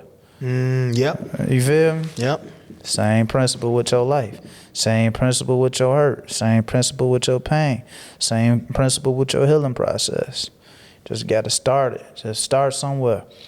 And if you listening to this, you already started it. Simple as that. Don't think too much ahead. You already started it. Instead of looking at something that's negative, go turn on the Treehouse podcast. For real, for real. You heard him. Change your life. Change your thinking. For real, for real. You already doing it if you're listening to this right now. You already just fed your brain something. You already just did it. Just keep feeding yourself positive versus feeding yourself negative. It's just about them thoughts I said. You got to replace it. It's them words of affirmation. You know what I'm saying? You got to affirm this amongst yourself, you know? So it's like, I hope that answered the whole question. Yes, sir. Yes, sir. Man. And it's people be like, motherfuckers be celebrating every weekend. Clubbing. You know what I'm saying? Doing your thing. Like, listen, I've been there. Everybody's at the different season, different level. But a guest came on the pod a long time ago. He was like, what you celebrating? Every weekend you go into the club, like, okay, I get it. Bachelor party. Yeah, I get it. It's your birthday. Yeah, I get it. Promotion. But it's 52 weeks in a year. Yeah. You there every weekend. Tables. You know what I'm saying? He's like, what you celebrating, right? But I like how you said with the, like, God let me breathe today, right? Like, so I got me reframing that, like, actually there is a reason to celebrate every day. You know what I'm saying? But it's like how you celebrating. So it's like you celebrating at the club, introducing spirits and popping pills and leaving your conscience. That's really what it is. You're leaving consciousness. Yeah. And it's like, I feel like celebration should be elevation. Yeah, I was just about to get to that. See, that's how you know we on the same wavelength. You already know. Yeah, so like, I feel like the best way to celebrate is do things that's gonna better you. Do things that's gonna help you grow instead of stunt your growth. So ask yourself, is going to the club gonna help you grow or is it gonna stunt your growth? If it's gonna help you grow, cool. Because everything different for everybody. It's however you think about it. But if it's gonna stunt your growth, that ain't how you should celebrate. Because you should be celebrating God, or whatever God you believe in, whatever higher power, universe. Because I don't want to get too caught up in a religious gang banging or none of that. Cause that's religious gang banging. It be like that. You know people religious gang bang. You feel me? Somebody who watches your podcast right now who religious gang bang. Bible thumping, Quran thumping, anything, whatever it is. Buddha thumping. They gang bang with it. You get what I'm saying? You ain't no better than the brother that's on the block. You hear me? When you doing it that way. And that's what that's what this ain't about. You hear me? That's why I want to get clear and understood for sure. But I feel like everybody need to have a source of power, and the source of power comes from whoever created you. You get what I'm saying? Who created your mama? Who created your grandfather? Who created your whole existence? Whoever created everything around you should be going to that source of power and figuring it out within yourself. So that's what we should be celebrating. Every time we got some life, you should be figuring out a way how you can be fruitful in that. You know what I'm saying? How you could be thankful in that. We should be thankful every day. We should be grateful. So is our laziness helping us be grateful for what we got today? Be grateful for the energy God gave us today. You know what I'm saying? That's how I look at it. Is us clubbing, us being grateful for what God gave us today, or is that just another moment just to have some more lax and leisure? I'm not saying we're not supposed to have times where we have downtime and download, but everything should be, what's the word I'm looking for? Productive. You know what I'm saying? Even when you're on a vacation, it should be productive. You should be actively enjoying yourself, being grateful for the money God gave you. So now I take a trip out of town. Now I'm able to bask in the sunset. You know what I'm saying? But I'm being grateful for that. I'm soaking this in so I can go back and do the work some more and thank God some more. But let me take this moment to myself. You know what I'm saying? Like, I hope that make a little, you know. It's teaching. I feel like the audience that celebration don't have to be this big ordeal. It can just be you giving gratitude. Yeah, facts. Right? Yeah. Vacation is like something that people be like, okay, now I get to show gratitude. But it's like, show it on the vacation and on the staycation. You home, you could still, all right, I got a roof over my head. I woke up next to my girl. We good. 100%. We got food on the table. If not, I got bread to cook something. Facts. You know what I'm saying? Like, I can't cook pasta because we keto, but we gonna put some salad. You know what I'm saying? Yeah. Like, yeah, you get creative. You get real creative when you grateful. I feel like the least creative states are always when you in a state of entitlement. No, for sure. Entitlement is when you don't even see options. You feel stuck. Mm-hmm. And the world will be like, you look the most free. You got everything. Yeah. But the person who seems the most free sometimes is the most enslaved. Dang, that's facts. The weight of all of the things that you've been avoiding got you drowning. Nah, that's real. Yeah. Before I wrap up though, man, I want to speak on, because I struggle with that too, like opening up. Yeah. You know what I'm saying? And I know it takes a risk to open up because there's the chance that you can get hurt. Facts. It's a fact. It's Yeah, a fact facts. of this world that we live in.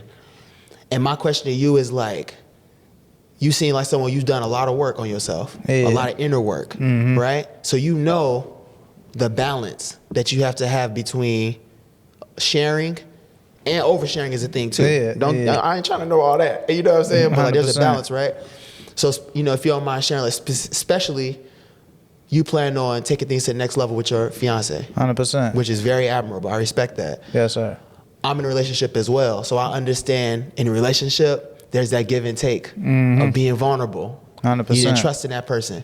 How do you kind of go about that? Because I'm kind of like you too, where I tend to be more of a private person. I tend to let others, as you see, I let people talk. I'm more of a listener. I'm more of a like, you tell me about you. You know what I'm saying? So it's like, not to make assumptions, but yeah, how do you kind of go about still being vulnerable, but in a healthy way with your partner? Man, that's something I'm learning right now. That's why I'm able to even talk like this. You know what I'm saying?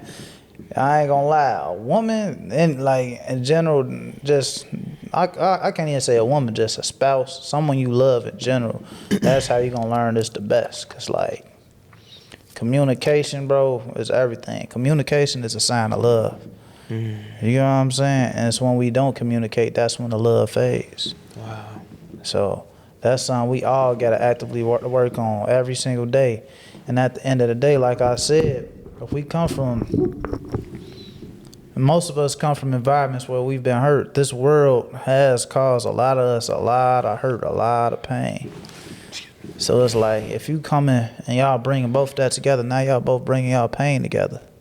But now, you don't get what I'm saying? Yeah. Not necessarily in a trauma bonding way, but now y'all gonna open up things about each other, especially if you love someone. Because now, if you love someone, and I told you to love someone is to know someone. Now this person is knowing you and learning you. Now you learning new things about yourself you ain't even realize. Because they starting to know you better than you know your own dang on self. You get what I'm saying? So you automatically get vulnerable. But like I said, cognitive dissonance is a thing. So as soon as you get vulnerable, now you're trying to put that shield up. I battle with that. I know I do. As a man, I can say that right now, especially as a black man in America, where we feel like we got to protect. Man, that's something I struggle with. But at the end of the day, but everybody struggle with it. But you wouldn't be struggling with it. Yeah, but it's easier to struggle with somebody versus struggle alone. You know what I mean? So anybody out here, man, just get better at communicating. Because you would never know, just one simple, hard conversation can make so much more comfortability between you and your significant other, whoever that may be. And that go both ways, man and woman, like for real, for real. So it's just like, I just say, we got to start being more comfortable having them uncomfortable conversations with one another. And let's stop resorting just to playing a blame game on each other. Because at the end of the day, we got to blame ourselves for how we react to anything or how we are with anybody. And then we got to always remember, neither of us are perfect. And we always got to remember, why do we even get into this in the first place? That's what it comes back to. But that's you have to communicate with yourself on that too. You know what I'm saying? With them negative thoughts, don't communicate with that. Communicate with the positive. Focus on the best part of it. Focus on how, I don't want to have this conversation. Focus on how, if I had this conversation, now we could get through this. Now we can be better after this. It might not be better right away, because at the end of the day, if you open up a new wound, it's going to hurt for a little bit, because I told you, you're getting vulnerable again. And vulnerability means something. You got to open up. That's like, you might be opening up a fresh wound. You might think you just here, and it's like, oh, damn, I got way more work to do right here. You get what I'm saying? So we just got to be comfortable with doing that. And it's just, I'll tell you now, it's way easier. It's way, way easier with somebody than it is without them. You get what I'm saying? Imagine you being sick as hell. You can't even go to the bathroom. And then you got to throw up every minute. And you can't even walk to go to the toilet. But it's easy if it's somebody in the house. You can yell, hey, you can give me a bucket or something. And they can bring that right to you. You feel me? I hope that makes sense. Mm-hmm. But now, at least you sick with somebody there that can help you. You know? Yeah. Man, that brings me to like, and I've been meaning to ask somebody this, but I've been waiting for the right opportunity. You know what I'm saying? If you're picking up what I'm putting down, I feel like you equipped to answer this. There's this big debate on the internet. I'm sure you see it. I'm sure you've heard, come healed or don't come at all. I mean, you've heard that. Come healed or don't come at all. How I feel about that? Yeah, more so what I'm saying, and sorry to cut you off, is like, you know what I'm saying? Entering you all's dynamic. Yeah. Where like both of you, and healing is an eternal process. Yeah. Like it's lifelong. But there's levels to this. Yeah. You know what I'm saying? Like some people are a little bit more, a little bit less. So I guess coming into it, like who was the more healed one coming in? Were y'all both kind of coming in like, we gonna heal together? Because y'all definitely healing. Was it like, okay, I'm the more healed one, I'm gonna help lift her up? Was it the vice versa? Or like, do you not even believe in that concept altogether? This is how I feel about it. I literally, like earlier we spoke on nobody's pain is greater than nobody else's pain. That go for the healing process too. I feel like that's how it go. Because everybody got something they need to work on. Everybody do. That's like calling the pot, calling the kettle black. You saying come healed or don't come healed at all. It took for you to accept that person in the first place. You know what I mean? You accepted them in your life. You seen they had a whole lot going on. You seen that they was this such a terrible person and they drug you down, but you allowed them to drag you down. So what that's saying about yourself? You understand what I'm saying? How healed are you? You say what? Would make you ask yourself, how healed are you? So how healed are you? For you to allow somebody to do something like that. So that's what I want to say too. Don't let nobody drag you down either. That's not what I'm saying at all. That's not what I'm saying. Let me preface that. Yeah, I gotta say that a few times. Don't let nobody. This go for all relationships. But I feel like the relationship you got with like your significant other at home is the way you practice that is how you're gonna be in every relationship you got, regardless. I'm talking about from friendships to anything. That's how I go. That's how I feel in a way. I'm starting to realize that now because I'm new to this too, bro. I'm 24 years old. You know what I'm saying? So it's like, I ain't no master at this, and I might not even be all the way qualified to speak on this all the way yet. You know what I'm saying? Because I'm not. Because I'm still learning. I'm still learning actively every day. I told you, I don't come from a two-parent household. I don't know what it's like to see two people really loving each other properly. I don't know what that looks like. You get what I'm saying? But I'm learning it. I'm figuring it out. And I got to figure out what it looks like for myself. You know what I'm saying? For us. But I got to figure it out for myself first, because how I'm going to be good for somebody else if I don't even know what I want for myself? You understand what I'm saying? But what you want for yourself can change too as you heal. Mm-hmm. You know what I'm saying? But it's about compromise. It's about If you love somebody, love is endurance. You can look it up. Like, love is endurance. To love someone, you're going to have to suffer. To endure, you got to suffer. It's just like if you're running, you got to have endurance, but you're going to have to suffer. 23, man. Yeah, you're going to be suffering. So it's the same principle. You got to ask yourself, is this somebody I want to suffer with for the better? That's all. That's the best way I could put it for what I know, because I am not no expert. I am not no genius. I am a genius, but let me not say it like that.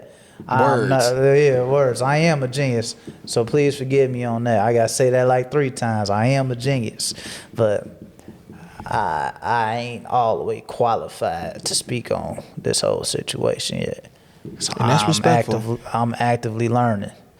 So I know it might be somebody out here that might be a little bit more qualified. And I'd love for them to speak on that. There's people out here for real, that drop real game. And I'm learning from other people every day as well, you know. So, yeah. How did you know it was time to take that next step and make her your fiance? So, you kind of know that from the beginning. It's just, as a man, it's just when you gonna do it. Do what? And get on that knee and do it, you know what I'm saying? Like, you kind of know if somebody for you from the beginning. Like, you know if somebody for you if you want to be better for them. You know what I'm saying? That's really what it is. Yeah, and it's just about timing with everything. You got to make sure. But, and I don't know how to say this. Like, how can I say this? Procrastination. Don't procrastinate on it too, though. You know what I'm saying? If you know, you know. You know what I'm saying? You know. That's how I look at it, for sure. Like, you feel me? Like, if you know, you know. From the get-go. Yeah, from the get-go. Don't rush nothing either. Time and everything. I bring everything back to food. You take something out the oven too fast, it might be a little cold in the middle. You take it out. If you keep it in too long, that food might be a little dry. If you take it right at the right time, it's going to be a perfect meal. You hear me? Yeah, the right time is for you. Don't let nobody else tell you when the right time is. It's for you. You feel me? It's for y'all, I should say. Not, you know what I'm saying? So you just knew. Yeah. Even though you knew when to like pull the trigger. Yeah, you know? You guys got to know. It was just, for lack of better words, I could say. You put it in the oven, but you knew when to take it out. Yeah, I knew when to take it out, for sure. How about you? Still in the oven. Oh, okay. Don't rush that oven, though, bro. Mm-hmm. I'll tell anybody that. Don't rush that. Yeah. Have you rushed it in the past? Nah. I told you we ain't even looking back. Yeah. We move forward always. We ain't even looking back. Well, I don't worry about that. You feel me? You talked about this trauma you went through helps you connect with the people better. Yeah. So sometimes talking about the past helps people who are in that place get to where you're at. 100%. But I'm saying I ain't finna look back on, like, I can't explain what I'm like.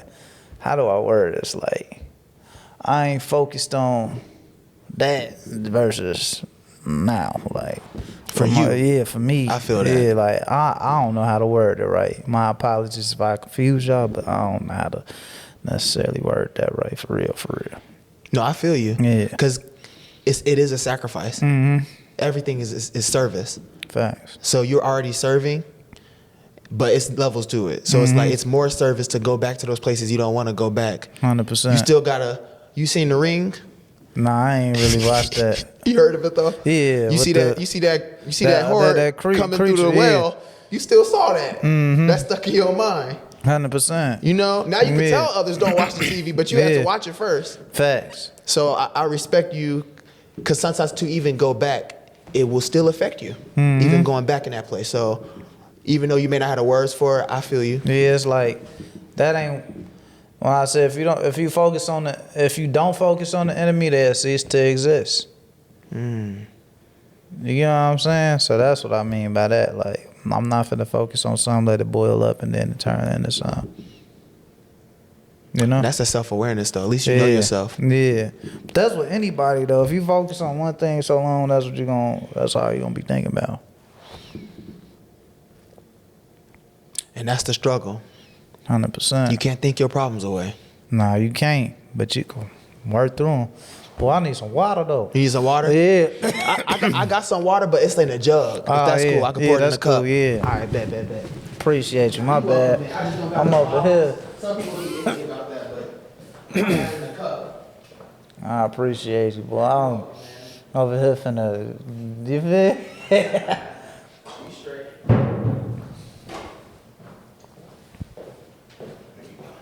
Gratitude, brother. Maca, you hold that. Oh, yeah. Yeah. Thank you. I know that cup little too. You welcome if you need some more. I dropped myself. Yeah, I should be good now. I just didn't want to keep. Nah, I'm already knowing. I know we said before we wrap up though, but speaking of the service, Yeah. right? Yes, sir. What you doing? Could you break down the impact that you're having in the community? I saw y'all doing the drive with the food and everything. Yeah, that's what's up. Okay. Absolutely. That's why you ain't coming to the podcast. That's the first time I think you got a drive or something. Yeah. My apologies on that too, bro. Cause time is everything. I don't like to play with a man's time. You know, time the only currency you can't I get back. respect you calling me though. I was in the podcast though when you called me, or I was either I couldn't pick up or something when you called me. Yeah, but I did see that because some people just send a text. I'm like, come on, you could have called at least. I communicate. Like I said, to know.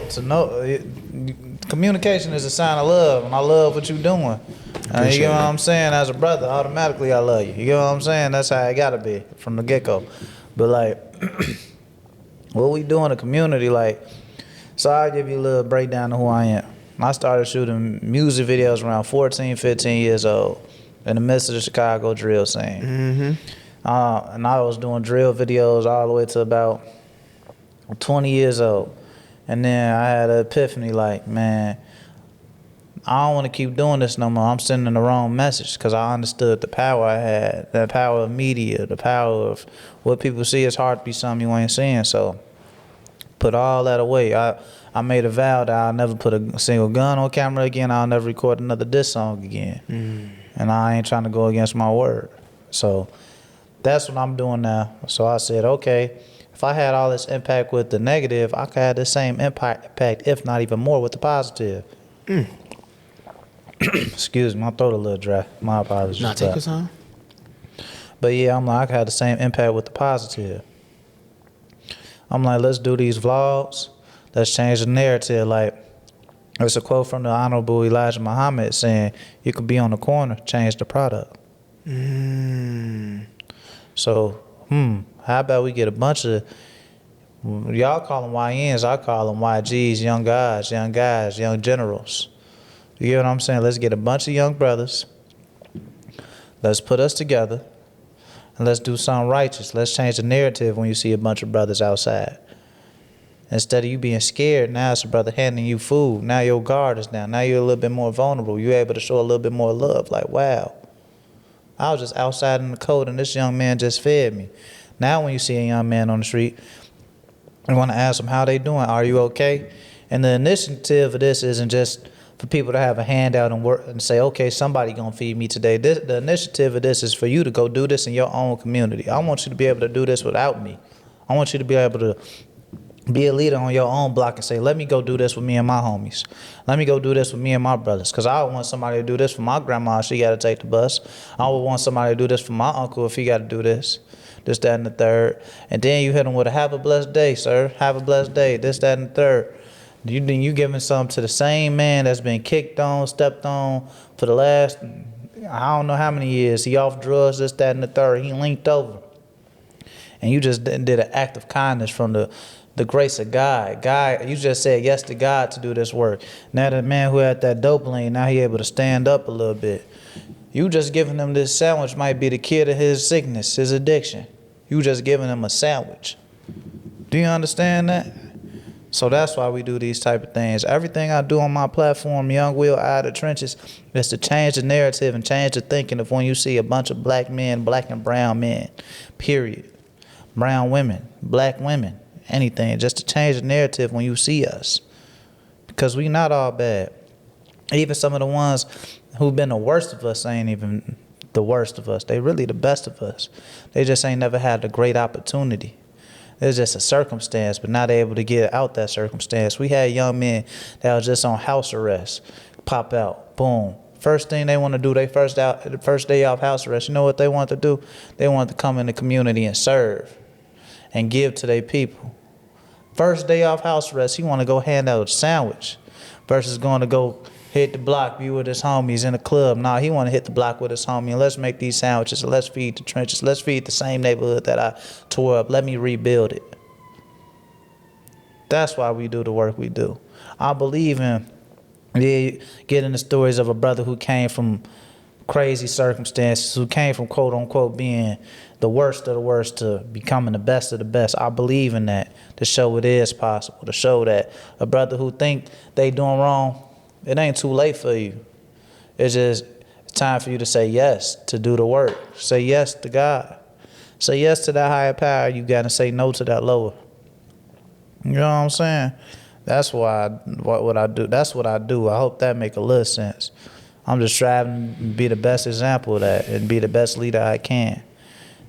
And everybody's a leader. Every single person's a leader. You got to lead yourself out the bed every single day.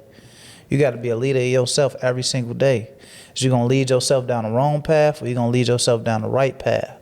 But in order to be a great leader, you have to be a great follower. So what you going to follow? You going to follow the devil or you going to follow God? And even if you following the devil, it's not too late for you. God ain't write you off yet. Everybody in your neighborhood, everybody in your house might have written you off. But God ain't done with you. You breathing for a reason. God is not done with you. And they ain't necessarily write you off yet. They just flip the page. They got to keep flipping the pages again and again and again just to get to the best page and see the part where you became the person they always wanted you to be. They might not see that right away. There might be a smoky mirror, but if you keep doing enough cleaning up, you keep doing enough work, that mirror will get clean again and it'll be crystal clear. It's just like putting a clean glass next to a dirty glass and let them choose which one they want to drink. I know I want to drink out of clean glass, but you got to do that with your own life. You understand what I'm saying? And I'm actively doing that with my life right now. I got to clean up my glass every day. And your glass can always get dirty if it's clean. It's easier to make a clean glass dirty than make a dirty glass even dirtier. Wow. You don't get what I'm saying? If you see how crystal clear this is, we drop a little brown in here, you're going to see that so fast. Versus something that's already brown, you ain't going to notice it as much. You understand what I'm saying? Damn, that's deep. That's deep. For real, for real. And like I said, ain't nobody perfect, though. We always got some work to do. We always got some work to do. So the last thing I want you to do is get too self-righteous after you cleaned up. Because once you start looking so high up and thinking so high up about yourself, it's so easy to walk and trip over something. And then, hey, you're going to trip so hard. Versus being humble enough to keep your head down, but have your chest out and see what's ahead of you. Now you're able to brace yourself for the fall. You understand? That's deep. Because a lot of people do a lot of cleaning up and forget what the hell they came from. And then they cleaned up so much they forgot where they came from and they fall right back into that dirt the same way. And I've been wanting to do that before. So that's how I even know. Yeah. You feel me? That's deep. 100%. Yeah, thanks for sharing that. That's one of them ones. A lot of people, I felt that one. Yeah, we all do because we all have done it in some way or another. Mm-hmm. Yeah, man. Just like, I hope everybody listening to this, I feel like your first test is you get the assignment. Mm-hmm. I feel like your second test, you get the alignment. Sometimes the assignment comes before the alignment, and you get the skill. You get good at it. You get the gift. Facts. That's you with I bet you got good. 14 to 20, that's 6 years experience. People don't talk about that. I bet you got good real good behind the camera. That's the skill. That's the assignment. Yeah, for sure. But the alignment wasn't there. Facts. I mean, I don't want to speak for you, but Nah, you could speak on it because you're right. You 100% right. alignment not there. Yeah. Cognitive dissonance. It's not jiving with maybe other people might see you as that, but not as A, how you see yourself, and B, how God sent you. 100%. And that's the second test. How do I close that gap between assignment and alignment? Most people stay in assignment forever and then Facts. realize why their life don't have meaning. Yeah. You got real good. You're a millionaire. All your material needs met. Trophy wife, house on the hill, Lamborghini, Hummer. You know what I'm saying? Yeah, for sure. You fucking, but then your mind is, your spirit, empty. Yeah, I've been there. I've been there before. Felt like I had everything, the money, all that. But I ain't had God, so I felt like I had nothing. Yo, like you said, that alignment, for real, for real. But you gotta realize this, like, it's like when you start walking in your purpose, you're gonna have to continue to pass tests. But every time you pass a test, don't the next test get a little harder? It's just like how you go from 8th grade to 9th grade, how you go from a graduate degree, well, undergraduate to your graduate to your doctorate. You get a little harder each time. This is how life gonna go, especially if you elevate it. You're gonna have greater things to come. You know what I'm saying? Yeah. Greater test to pass, and that's one thing now. I constantly pray to be prepared for it, because it's like I'd rather be prepared than protected. Because if I prepare myself, I'll be able to protect myself properly. You know what I'm saying? If you're prepared to take a punch, you can protect yourself. But if you ain't prepared to take it, that's when you get your ass knocked out, for lack of better words. Excuse my language, because that's one thing I'm striving to do is stop cussing. You know? Because what you speak, you know what I mean? I got to be an example of that. That's the test. That's a test right That's there. a hard one. A real hard one. Because, ooh-wee, I've been cussing since I was like 7 years old, since I even knew how to write. Read and write, I've been cussing. So it's the same principle, you know? Yeah. But it gets harder, but you get more prepared. 100%. So sometimes it won't feel harder in perspective. Cause like it's some stuff, cause I'm working on that too. Yeah. It's some stuff in the past that I was like, I ain't gonna never get out of this. And I done made it through. That same situation or like a clone or similar situation will happen. Yeah. That situation got easier. But then even like a quote unquote objectively harder situation will occur and it'll be harder, like way harder than the other one. Facts. But because I ain't gonna lie, I built a confidence from overcoming just hard stuff. Even though I'll be like, this is crazy, but I'll have like a faith like I got this. It's like you'll still have that faith like, as crazy as the world falling apart, and people look at you like, How he so calm through that? But that just come from you prepared now. God, like, you know what I'm saying? God got me. Yeah, you prepared yourself for it. You learned. You had to prepare yourself. You had to learn how to prepare yourself. You wasn't prepared from the get-go. You had to continue to, you know what I'm saying?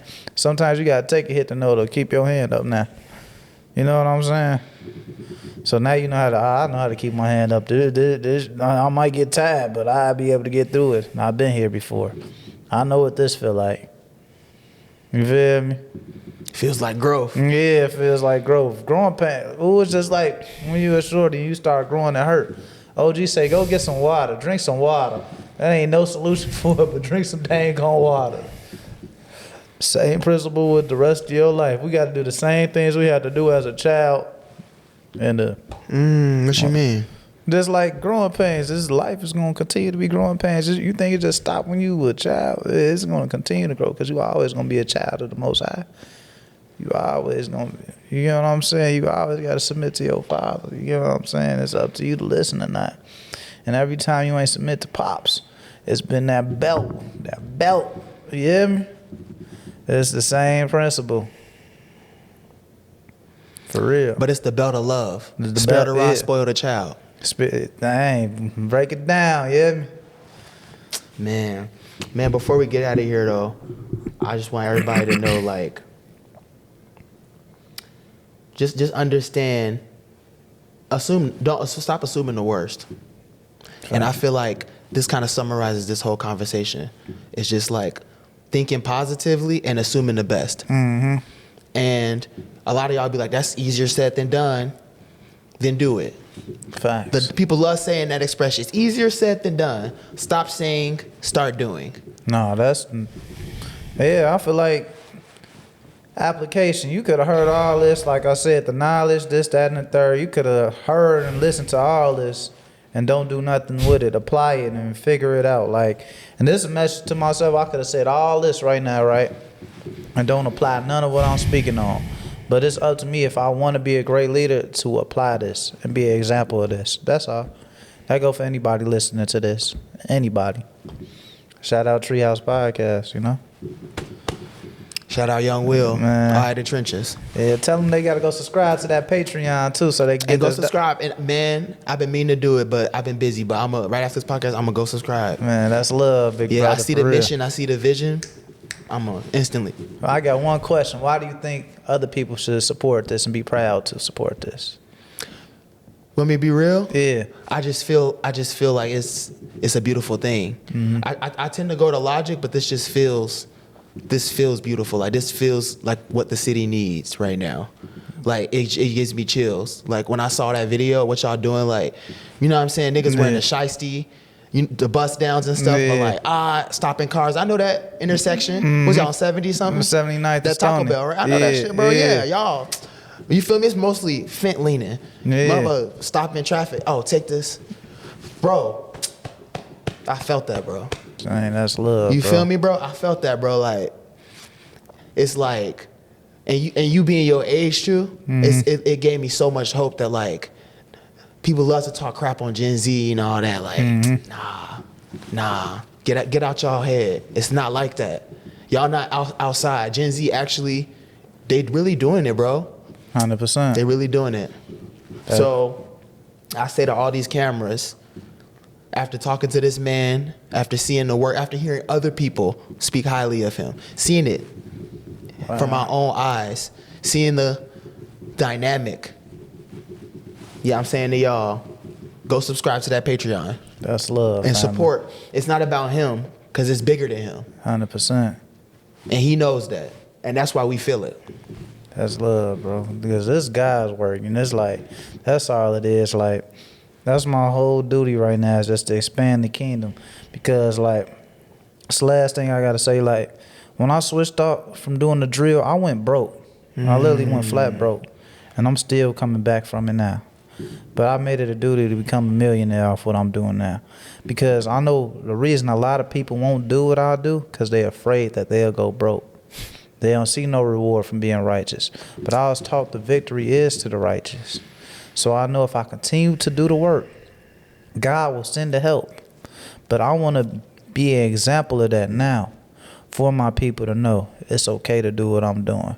And it's a reward from it. Not that you are supposed to seek the reward, but to know that it's possible.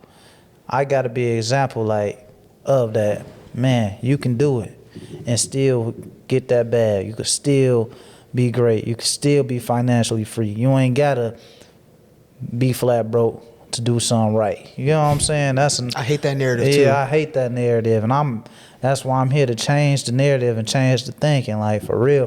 Like, when Mansa Musa did his journey to Mecca, he dropped gold off everywhere. I'm just striving to be like that. I want to drop gold off everywhere. And right now, I could just do it with some words, because I was taught that a word could lift a man up. But I'm about to show you how you could get paid off this word too, and lift somebody up so they could do the same thing. Because at the end of the day, money make this world go around, but we just got to use money as a tool to expand the kingdom, so we ain't got to see the world this way, you know? Mm-hmm. And I'm finna break it down how you can do it with your own resources, your own people, your own partners, everything. And we shouldn't be looking for a handout. We should be doing it with the service we have, with the gifts God gave us. You understand what I'm saying? That's the tool right there. We got to get back to that. Service for service. You understand? That's how it used to be. Yeah, and then it still is that way. That's why I'm doing this now, to show it is still that way. Words. Right, it's still that way. It's still that way. As a man thinketh in his heart, so is he. Yes, indeed. Yes, indeed. Youngwill. Yes, indeed. Treehouse Podcast, man. Y'all better keep watching this, because imagine what this is going to be at in 10 years. This is what I like to say, too. I know we got to close, but I got to say this, man. Don't wait until it's already ready all the way there to tap into something. Get on while you see us getting there. It's going to feel a whole lot better to say you was a part of helping somebody get to their ultimate goal versus coming along when they already put in all that groundwork. And then you just say, hey, yeah, I seen you. No, get on it now. We need every big person in the city should be on this right now. Every big person in the city should be rushing to get on this platform. Like, and I'm just saying this, like, this is my first time actually meeting this brother. And this conversation right here made me feel like I know you my whole life, bro. And I feel like everybody should be on this platform. If they really want their story, their voice, and whatever message or whatever mission they pushing, whatever they pushing, they want it to be heard in a right way. And in a way they could be their authentic self. They need to be on this podcast. Without a doubt. And this ain't no fluff, no none of that. You know I ain't finna just be speaking for no anybody. Like, you doing that, brother. So I just gotta salute you on that. I have to, bro. Like, brother to brother, you snapping. Like, I ain't gonna vap. You snapping, for real. I appreciate Keep that. doing your thing. Like, I learned a lot. I learned how I could get better at doing what I do as well. Just by hearing the way you helped me to open up. You understand what I'm saying? So I gotta salute you and give you your flowers while I'm right here in the flesh with you, for the world to see this too, because this is something we gotta stand on. If you see somebody doing something right, get behind it. Simple as that. Let your people know you see the value in them, even if you already see the value in yourself, because I already know you do, because this wouldn't be that great if you didn't. But I gotta let you know I see it too. Simple as that. It's free. It's free. Free game for your brain, you hear me? Full circle. 100%. Yes, sir. Yes, sir. Thank you, man. I appreciate that. Thank you. I appreciate that. Whew, man, I love this. This is what community building looks like. 100%. In action. And just blessed to be a part of it. Blessed to, man, any way that I can help. It means a lot. Yes, sir. Vice versa. You know that. For real, for real. Yes, sir. Man, before we wrap up, if you got anything, I know you're doing a lot with your community, anything to plug, or how can we reach you on socials, and what final words do you have? All right. You can reach me on Instagram at Youngwill2. You can subscribe to my YouTube, and my Patreon is Youngwill I of the Trenches, like EYE of the Trenches. Youngwill I of the Trenches. You can find me there. And I'll say, if you're really about making your community a safe and decent place to live, get with the unity movement. For real, go tap in with that. If you really want to support something that's for you, go subscribe to the Patreon. And if you want to invest in yourself, subscribe to the Patreon, because it ain't me selling you something, it's me giving you something. And if you want to listen to Righteous Podcast, listen to this. That's what I got to say. Righteous music, check out my brother. For real. If you want to be happy and have a good time, go check him out. And how I go back? Give it back. Give it back. For real. So support your people. That's the message I got. Support your people. And don't be looking for people to support you. Do it because God told you to support. Simple as that. Because like I said, we shouldn't be doing something with the intent to get a reward from it. We should be doing it from the intent of doing the righteous thing, because we know that's what we need to be doing. That's the only message I got to push, and just get better every day. We ain't perfect, but you can strive to be. That's all. Ain't nothing wrong with striving. In that order. Yes, sir. Man, it's been amazing. As always, stay hydrated. Stay breathing in that good oxygen Yeah, for and real. consciousness. And most importantly, stay basic. Nah, for sure.